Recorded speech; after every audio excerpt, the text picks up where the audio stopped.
पोर्चुलुका का नाम लेते ही एक ऐसे फ्लावर के बारे में हमारे दिमाग में विचार आता है जो काफ़ी छोटे छोटे सुंदर और काफ़ी अट्रैक्टिव होती है। इसे काफ़ी कम केयर की आवश्यकता होती है और कहीं भी आसानी से उग सकती है। वैसे पोर्चुलुका का पूरा नाम पोर्चुलाका ग्रैंडिफ्लोरा है। इसे कई अन्य नामों से भी हम जानते हैं, जैसे कि रोज मॉस, इवन ओ क्लॉक, 10 o'clock, मैक्सिकन रोज, मॉस रोज, सन रोज, रॉक रोज, मॉस रोज, पर्सलैन। पोर्चुलुका मुख्य तौर पर एक सक्यूलेंट प्लांट है जो कि अर्जेंटीना, दक्षिणी ब्राज़ील और उरुग्वे जैसे देशों से ये बिलोंग करता है। यह मुख्य तौर पर सक्यूलेंट प्लांट ही है जिसे कम पानी की आवश्यकता होती है, सूखे परिवेश और की आवश्यकता होती है जहाँ की बहुत कम पानी स्टे करे।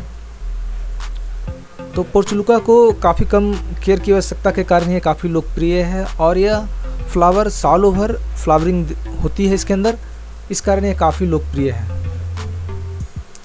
पोर्चुलुका की एक खास बात यह भी है कि यह कई वैरायटियों में भी उपलब्ध है तथा इसे कहीं भी, किसी भी मौसम, किसी भी परिवेश और किसी भी स्थान पर आसानी से उगाया जा सकता है। तो आज की इस वीडियो में हम पोर्चुलुका को उगाने की तकनीक तथा इसे कम समय में काफ़ी तेज़ी से वृद्धि करें, इस बारे में हम सीखेंगे कि पोर्चुलुका को कम समय में कैसे प्रोपेगेट किया जाता है। तो इसे उगाने से पहले सबसे पहले इसकी सॉइल प्रिपेयर करना बहुत ही ज़रूरी है। सॉइल प्रिपेयर करने के लिए सबसे पहले हम गार्डन सॉइल लेंगे, यह 30% होनी चाहिए। इसके साथ हम जो है गार्डन सॉइल के साथ हम जो है थोड़ी बहुत और नीम केक फर्टिलाइज़र तथा चारकोल और थोड़ी सी कोकोपीट लेंगे। इन सभी मात्रा को आपस में मिला देंगे तथा इसे जो है किसी कंटेनर के अंदर जो है बराबर बराबर इस तरह से रखेंगे ताकि पोर्चुलुका को आसानी से प्रोपेगेट किया जा सके।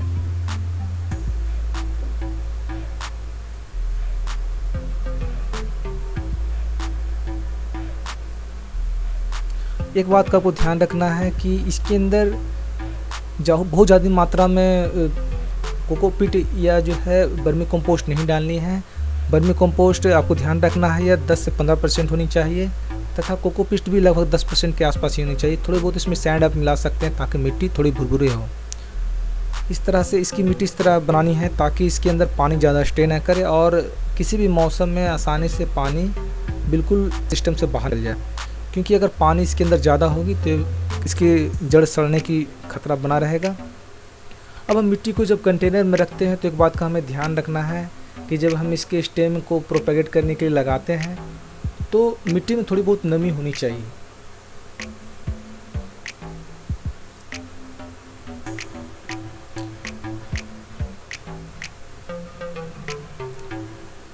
मिट्टी को जब हम बराबर बराबर किस कंटेनर में मिला लेते हैं तो इसके बाद हम इसके अंदर डिगर से बराबर बराबर दूरी पर थोड़ी बड़ी छेद करते हैं। और सबसे बड़ी खासियत यह है कि पोर्चुलुका के स्टेम को काटने से पहले किसी भी टूल्स को स्टरलाइज करना बहुत ही ज़रूरी है। हम आज स्टरलाइज जो है हाइड्रोजन पेरोक्साइड से कर रहे हैं, आप जो है इसे किसी भी सैनिटाइज़र से या अल्कोहल से कर सकते हैं।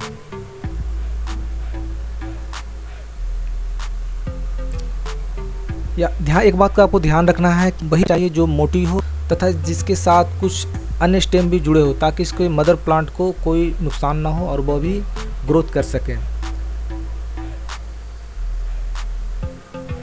कभी भी जो है इसके पतले स्टेम को नहीं काटें क्योंकि इसका प्रोपेगेशन का रेट काफ़ी कम है, इसलिए हमेशा इस बात का ध्यान रखें कि इसके मदर प्लांट के बेस के पास से ही स्टेम को काटें। स्टेम को काटने का तरीका यह है कि किसी भी स्टेम में कम से कम 4 से 5 नोट्स होनी चाहिए, क्योंकि इस नोट्स के ज़रिए ही रूट का ग्रोथ होता है। अगर नोट्स कम होंगे तो ग्रोथ और रूट की जो है ग्रो करने की संभावनाएं भी कम हो जाएगी। तो इस बात का भी ध्यान रखें कि किसी भी जो स्टेम है उसमें 3 से 4 नोट्स होनी चाहिए।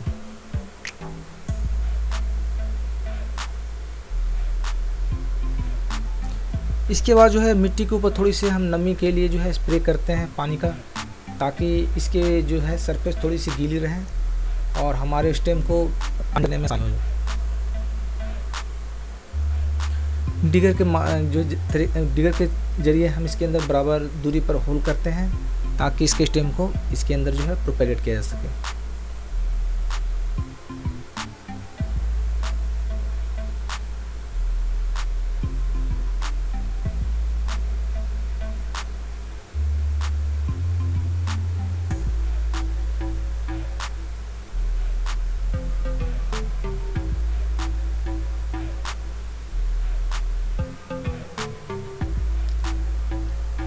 इसके स्टेम लगाने के लिए एक बात का और भी ध्यान रखना है कि ज़्यादा ओवरकोड भी नहीं होनी चाहिए, कम से कम 1 से 1.5 इंच के बीच में आपस में इनकी दूरी होनी चाहिए, ताकि इनको बराबर पोषण और जो है नमी मिलती रहे। इसे प्लांटिंग करने के बाद इस ऐसी जगह रखनी चाहिए जहाँ की डायरेक्ट सनलाइट ना हो, अन्यथा ये सनबर्न समस्याओं से जूझ सकती है और आपका सक्युलेंट प्लांट में ग्रोथ नहीं हो पाएगा, ना इसकी रूट ग्रो हो पाएगा। तो इसे हम छांव में रखते हैं और 2-3 दिन हम प्रतीक्षा करते हैं। इसे छांव में रखने से पहले थोड़ी बहुत नमी इसके ऊपर से भी हम स्प्रे करते हैं, ताकि इसके रूट में जो है थोड़ी बहुत नमी जा सके और इसके स्टेम मिट्टी को पकड़ सके। सक्युलेंट को लगाने का एक दूसरा तरीका भी है, हम इसे चाहे तो मिट्टी में भी लगा सकते हैं और चाहे तो हाइड्रोपोनिक तकनीक से भी इसके रूट को ग्रो कर सकते हैं। तो दूसरी तकनीक के ज़रिए भी हम इसे उगाने का तरीका सीखेंगे और जानेंगे कि दोनों में ग्रो का तरीका क्या है और किसमें तेज़ी से ग्रो होती है।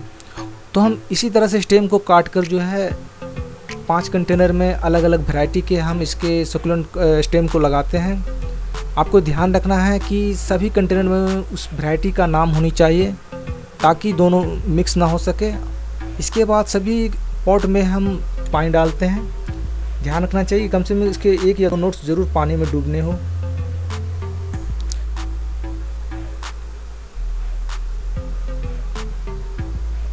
स्टेम को पॉट के अंदर डालने के बाद इसे हम 2-3 दिन के लिए छोड़ देते हैं। इसे भी हम छांव में रखेंगे ताकि इसका सनबर्न ना हो और इसके बाद इसकी प्रतीक्षा करेंगे इसके रिजल्ट की।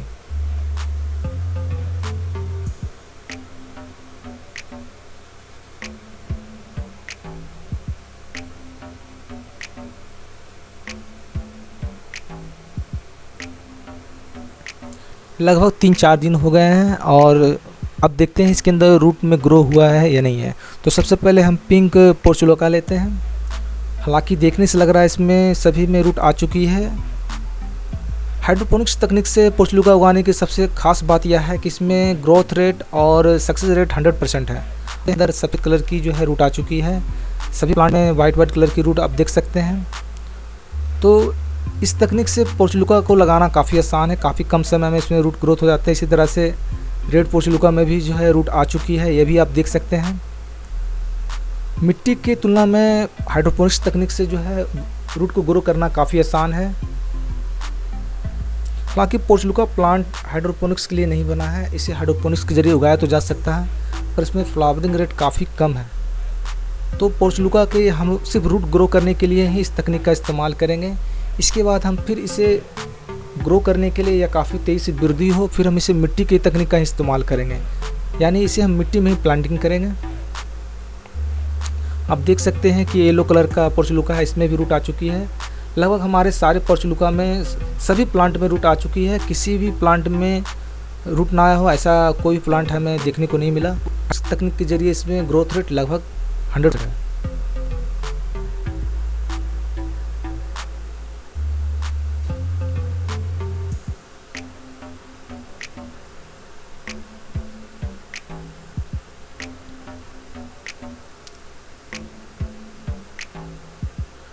पोर्चुलोका को मिट्टी में लगाने के लिए भी हम लगभग charcoal, perlite, sands, garden soil और नीम के खली पाउडर लेंगे। इन सभी को आपस में मिला देंगे। आपको ध्यान रखना है कि चारकोल और ये नीम खली और कोकोपीट ये सभी कम मात्रा में होनी चाहिए, यानी लगभग 25 से 30% के बीच में ही होनी चाहिए।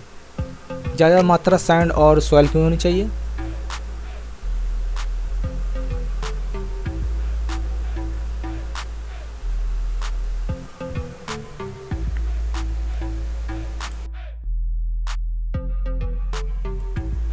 सॉयल को आपस में मिलाने के बाद इसे एक कंटेनर में रखेंगे और फिर जो है पोर्चुलोका के स्टेम को उसमें प्रोपेगेट करने के लिए लगाएंगे।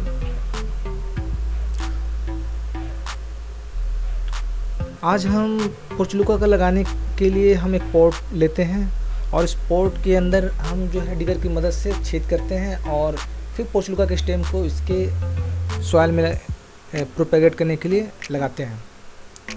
आपको ध्यान रखना है कि सिर्फ स्टेम को होल में डालने से ही पोर्चुलोका के रूट में ग्रोथ नहीं होगा, बल्कि उसके मिट्टी पकड़े इस तरह से उसको मिट्टी को दबाना भी है।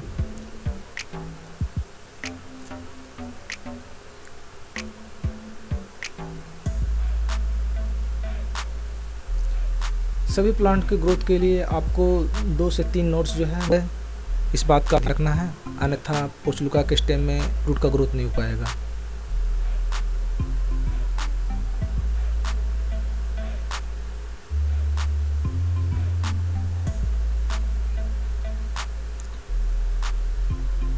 पोर्चुलिका के स्टेम को मिट्टी में लगाने के बाद हम इससे भी लगभग 10 से 15 दिन के लिए छोड़ देंगे, क्योंकि 10 से 15 दिन इसकी रूट ग्रोथ और इसके पूरी विकास के लिए काफ़ी आवश्यक है।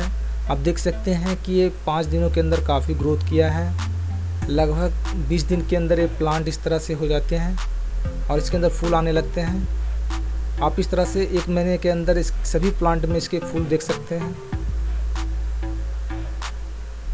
आप देख सकते हैं कि 2 महीने के अंदर इसके अंदर काफ़ी विकास हुआ है और ये काफ़ी घना हो चुका है। इसके स्टेम भी काफ़ी बड़े हो गए हैं। तो इस तरह से हम पोर्चुलिका को प्रोपेगेट कर सकते हैं और काफ़ी कम समय में प्रोपेगेट करके हम बगीचे के खर्च बचा सकते हैं, घर और बगीचे दोनों को सुंदर बना सकते हैं। इस वीडियो को देखने के लिए आपका बहुत बहुत धन्यवाद। आप अगर इस चैनल पर नए हैं और इसी तरह के रोचक वीडियो में आप इंटरेस्ट रखते हैं तो कृपया इस चैनल को सब्सक्राइब करना भी ना भूलें। साथ ही आपके बहुमूल्य कमेंट भी हमारे लिए काफ़ी ज़रूरी है। आप इस तरह के वीडियो देखते हैं और किसी तरह की कोई समस्या या किसी तरह की बात साझा करना चाहते हैं तो अपने कमेंट भी इस वीडियो के कमेंट सेक्शन में ज़रूर दें। वीडियो देखने के लिए आप सभी का बहुत बहुत धन्यवाद।